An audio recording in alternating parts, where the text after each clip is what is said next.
এতদিন তো আমার মুখে মেয়েদের গল্প অনেক শুনছেন, আজকে 2 মিনিট সময় থাকলে শুনে যান না একটা মধ্যবিত্ত ঘরের ছেলের ভালোবাসার গল্প।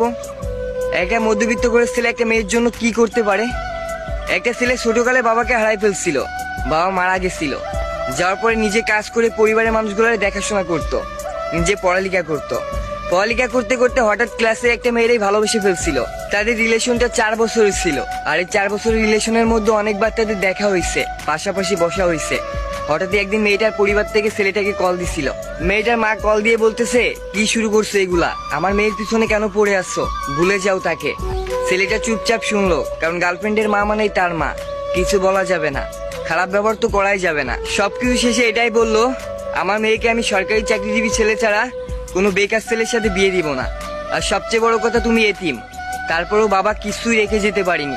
ছেলেটা তখন আর চুপ থাকতে পারলো না, তখন মেয়েটার মাকে বলেই ফেললো, টাকা থাকলে কি মেয়ে বিয়ে দিচ্ছেন, তাহলে মেয়েটা কি টাকার সাথে বিয়ে দিচ্ছেন না আমার সাথে। বাবার নামে খারাপ কথা শুনে ছেলেটা চুপ থাকতে পারলো না, মেয়েটার মার মুখে জবাব দিয়ে দিল, আচ্ছা আপনার মেয়েকে যেখানে পারেন সেখানে বিয়ে দিন, আমি আর বিরক্ত করবো না আপনার মেয়েকে।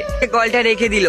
মেয়েটা বিকেলবেলা কল দিচ্ছে, দিয়ে বলতেছে, কি হয়েছে তোমার, কথা বলতেছো না কেন। মেয়েটা জানতোই না তার মা ছেলেটাকে অপমান করছে।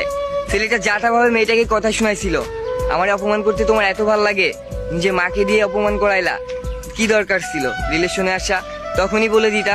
সবকিছু মেয়েটা কান্না করে দিল, দিয়ে বললো, শোন না, এর আমি কিচ্ছুই জানি না, তুমি যদি চাও আমি এখনই বাসা থেকে চলে আসব, তোমার হাতটা ধরে তুমি যেখানে খুশি সেখানে নিয়ে যাও, আমরা দুজনে মিলে দূরে কোথাও থাকবো। সবশেষে এটাই বলবো, গল্পটা কিন্তু বানাই বললাম না, আমার একটা বেস্ট ফ্রেন্ডের লাইফের গল্প বললাম। আর মেয়েরা কিন্তু ভালোবাসলে টাকা পয়সা দেখে না, মানুষটাকে দেখে, তুমি তার জন্য পারফেক্ট কিনা। একটা ছেলেও যে একটা মেয়ের জন্য কি করতে পারে, সত্যি বাস্তবে কিছু জিনিস দেখলে আর গল্প কাহিনী শুনে বোঝা লাগে না, নিজের থেকে ধারণা চলে আসছে।